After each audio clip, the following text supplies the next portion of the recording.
Me llamo Laura Mendieta.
Fétido, como carne podrida, me golpeó de lleno. Patricia estaba de pie en el umbral, rígida, con los ojos muy abiertos.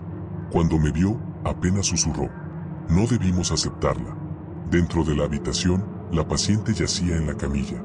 Era una mujer de unos 30 años, con la piel extremadamente pálida, como si la hubieran drenado de toda sangre. Sus labios estaban resecos, y tenía una mirada vacía, clavada en el techo. Su expediente no tenía información médica, solo un nombre, Mariana S. Nadie sabía quién la había ingresado. No había registros de su llegada. Cuando intenté acercarme, sus ojos se movieron hacia mí de golpe. Un escalofrío me recorrió la espalda. Sus pupilas eran completamente negras. No quiero estar aquí, susurró con una voz que no parecía humana. Los monitores comenzaron a fallar. La máquina de oxígeno se apagó sola. Un ruido seco, como de huesos crujiendo, resonó en la habitación. La paciente empezó a convulsionar violentamente. Intentamos sujetarla, pero su fuerza era inhumana. Con un último espasmo, su cuerpo se arqueó de forma imposible y luego quedó completamente inmóvil. La pantalla del monitor marcó una línea recta. Mariana S. estaba muerta. Pero entonces, sin que nadie la tocara, su cuerpo se incorporó lentamente en la camilla. Sus labios se separaron en una sonrisa grotesca y su voz sonó en el intercomunicador de todo el hospital.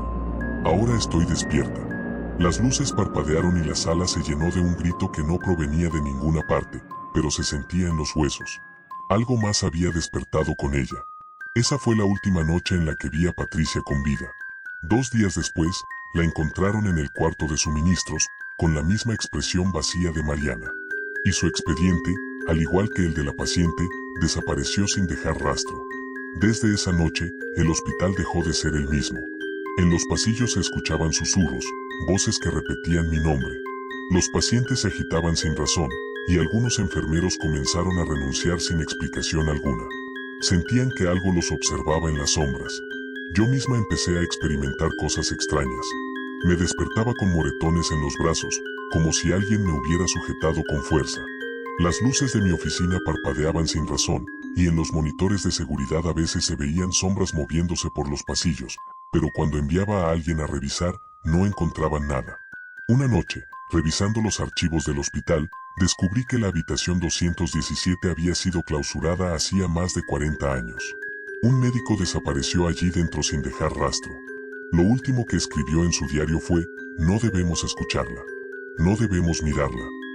A partir de entonces, cada vez que pasaba por la habitación 217, sentía que algo me observaba desde el interior. A veces, creía escuchar mi nombre en un susurro casi imperceptible. Hasta que, una noche, encontré la puerta abierta. El pasillo estaba vacío. No había nadie cerca. Pero desde dentro de la habitación, una voz familiar me llamó. Jefa,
porque ella sigue ahí, esperando a alguien más.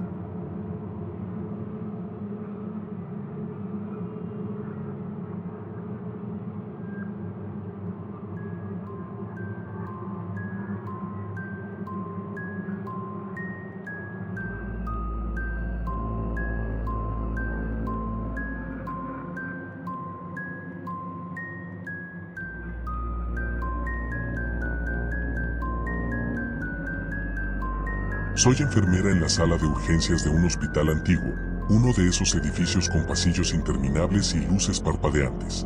Llevo años trabajando en el turno nocturno, donde el tiempo parece detenerse y los susurros de los pacientes se mezclan con el zumbido de los monitores. Aquella noche era especialmente tranquila, lo cual siempre me inquieta. Cuando hay demasiado silencio en urgencias, es como si el hospital estuviera conteniendo la respiración antes de un grito. Eran las 3 de la mañana cuando recibimos a un paciente en estado crítico. Un hombre mayor, pálido como un cadáver, con una expresión de horror en su rostro. Los paramédicos dijeron que lo encontraron solo en su casa, murmurando incoherencias. Cuando lo pasamos a la camilla, sus ojos se fijaron en los míos y, con un hilo de voz, me susurró: «No la dejes entrar». «¿A quién?», pregunté, pero ya no respondió. Sus signos vitales comenzaron a fallar y el médico ordenó iniciar maniobras de reanimación. Corrí a preparar la medicación cuando noté algo extraño en la sala. Sentí un escalofrío recorrerme la espalda, como si unas garras invisibles rozaran mi piel. Me giré rápidamente, pero no había nadie. Solo la cortina moviéndose levemente, aunque no había corrientes de aire. Un sonido goteante llamó mi atención. Miré al suelo y vi un rastro de líquido oscuro que parecía extenderse desde la camilla del paciente, formando un camino que desaparecía en la penumbra del pasillo. Regresé con la inyección de adrenalina, pero al entrar en la habitación, todos estaban paralizados. El paciente, que hacía segundos estaba agonizando, ahora se sentaba en la camilla con los ojos abiertos de par en par. Su boca se movía, pero de ella no salía ningún sonido. Lo más aterrador fue que, en el reflejo del monitor, vi algo más.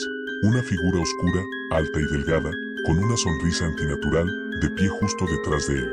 Sus ojos eran pozos vacíos que parecían absorber la luz de la sala. La luz parpadeó y, en un parpadeo, el paciente cayó de espaldas. Sus signos vitales se apagaron por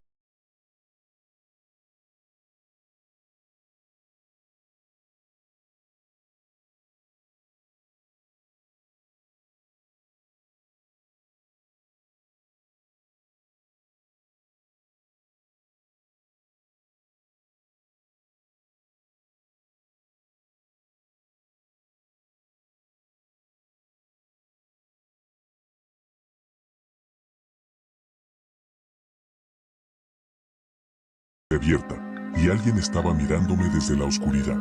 Sus ojos brillaban como brasas apagadas.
ahora habita mi cuerpo.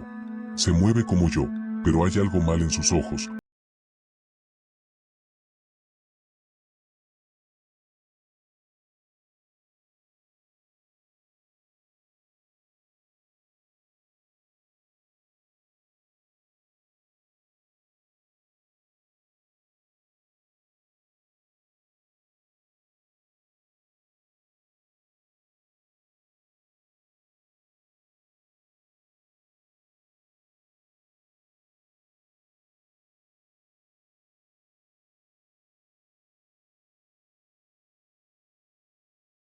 Una mano a la garganta, como si le costara respirar, y en cuestión de segundos, cayó al suelo.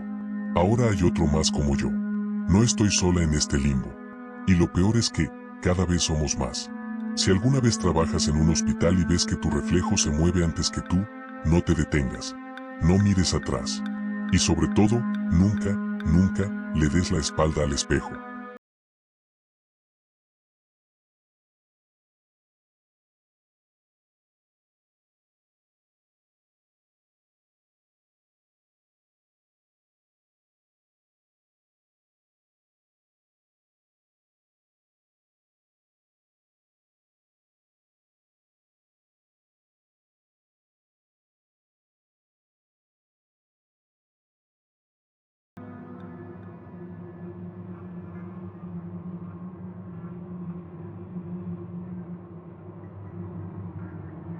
Soy el doctor Adrián Luján, psiquiatra en el Sanatorio Mental Santa Cecilia, un hospital olvidado en las montañas, lejos de la civilización.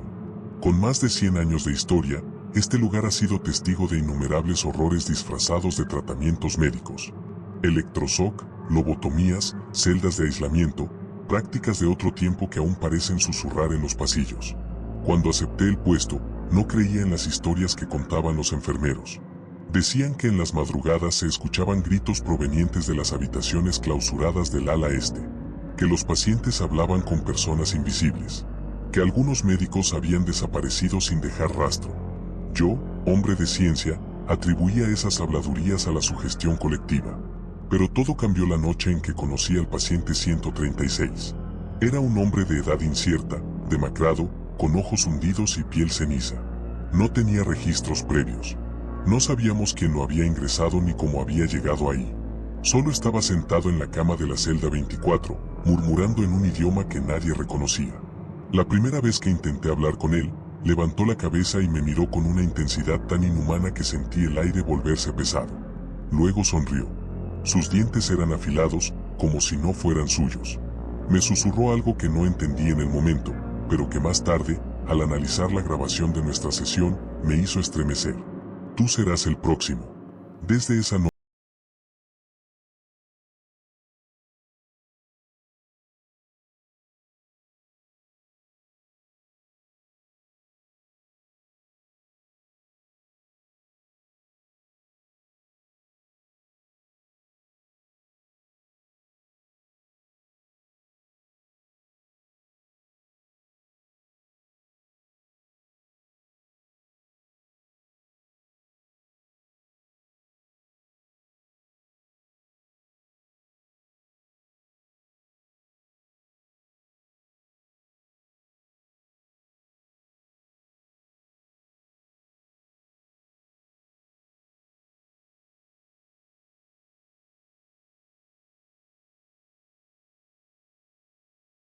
años, después de que un médico desapareciera dentro de ella sin explicación. La última entrada en su registro decía, he cometido un error. Él no es humano. No debemos escucharlo. No debemos verlo. Esa misma noche, decidí observar al paciente 136 a través de la cámara de seguridad. Lo que vi me hizo perder el aliento. Estaba de pie en el centro de la habitación, inmóvil. Luego, sin previo aviso, alzó la cabeza y me miró directamente, a través del monitor, como si supiera que lo estaba observando. De repente, la señal se cortó. Cuando corrí hasta su celda, la encontré vacía. Solo quedaban marcas en las paredes, dibujos de figuras distorsionadas y una frase escrita con letras temblorosas. Ya no está en la celda. Ahora está contigo. Desde entonces, siento su presencia en cada rincón del hospital. Escucho su voz en los pasillos, veo su sombra reflejada en los espejos. No sé cuánto tiempo más podré resistir. Si alguien encuentra esto, no cometan mi error. No miren dentro de la celda 24. Porque si lo ven, él también los verá a ustedes. Los días siguientes fueron un infierno. Cada noche, la energía del hospital se volvía más densa. Los pacientes gritaban sin motivo, algunos atacaban a los enfermeros, mientras que otros se reían en la penumbra, con ojos llenos de una locura que nunca antes había visto. Los informes médicos se volvían incongruentes, había registros de pacientes que no existían, expedientes que cambiaban de contenido de un día para otro. Era como si el hospital estuviera distorsionando la realidad. Una noche, mientras revisaba las cámaras de seguridad, vi algo imposible. En la celda 24, aunque oficialmente vacía, la imagen mostraba a alguien sentado en la cama. No era el paciente 136, sino yo. Mi reflejo en la pantalla me miraba fijamente, pero en lugar de copiar mis movimientos, sonreía de una forma grotesca, con la misma sonrisa antinatural.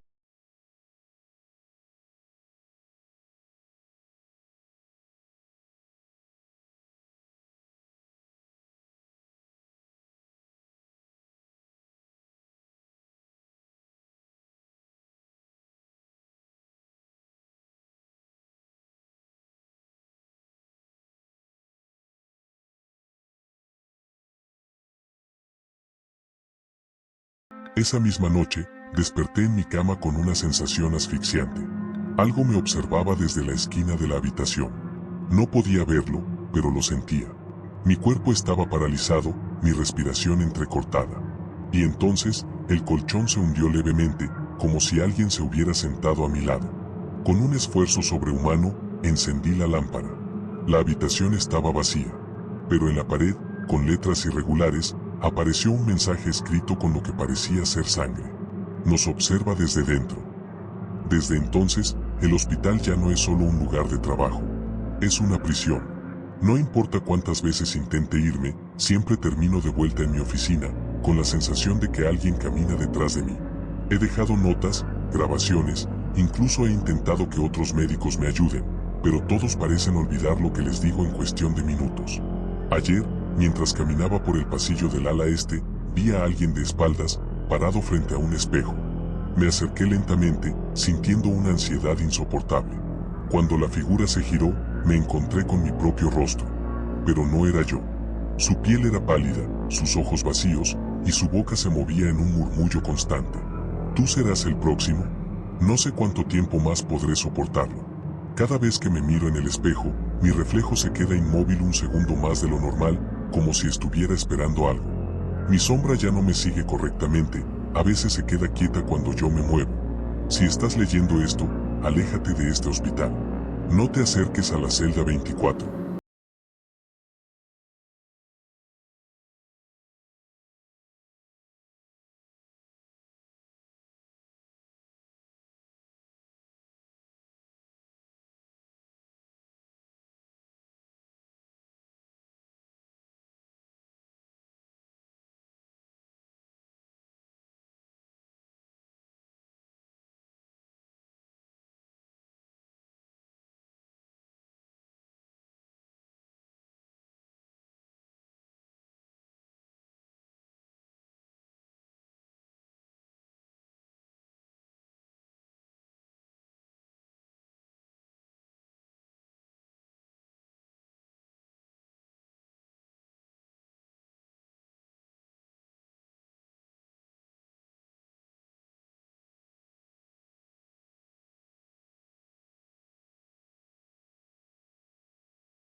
Los meses allí fue algo que escapa a toda lógica y razón. Todo comenzó cuando recibimos a un paciente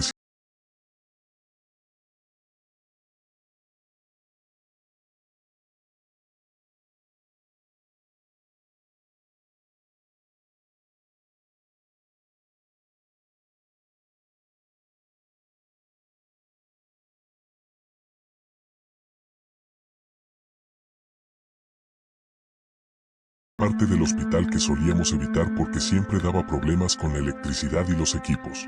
Esa noche, los monitores fallaron sin razón aparente y varias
internada en los años 50, Elisa Muñoz, una mujer que había sido encerrada por asesinar brutalmente a su familia.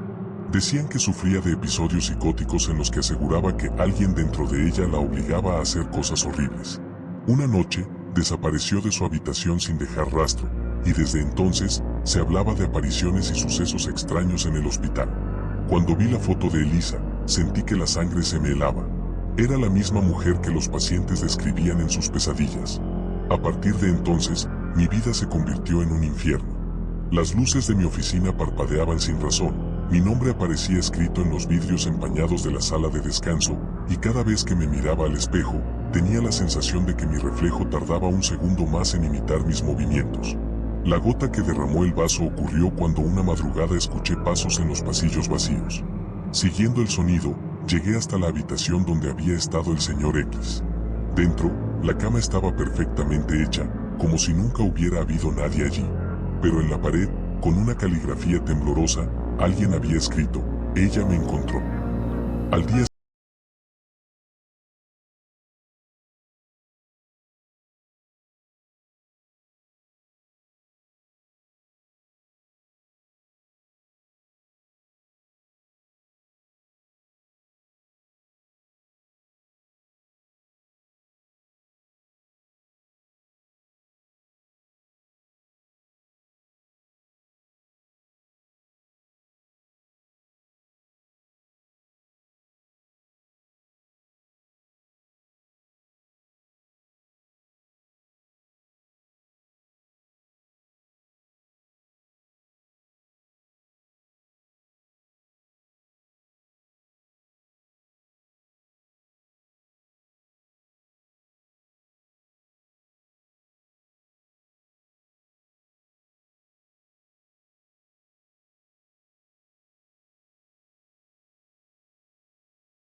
con tinta roja, alguien había escrito: "Tarde o temprano, todos volvemos a casa. El hospital aún me llama. Y sé que, tarde o temprano, tendré que regresar". Esta mañana, al despertar, encontré una bata de enfermería doblada cuidadosamente al pie de mi cama. No era mía. Al tocarla, un escalofrío recorrió mi cuerpo. Olía a desinfectante y a algo más, a sangre seca. Decidí quemarla en el patio trasero, pero cuando las llamas la consumieron, un grito inhumano resonó en toda la casa. Los vidrios de las ventanas estallaron y, por un instante, se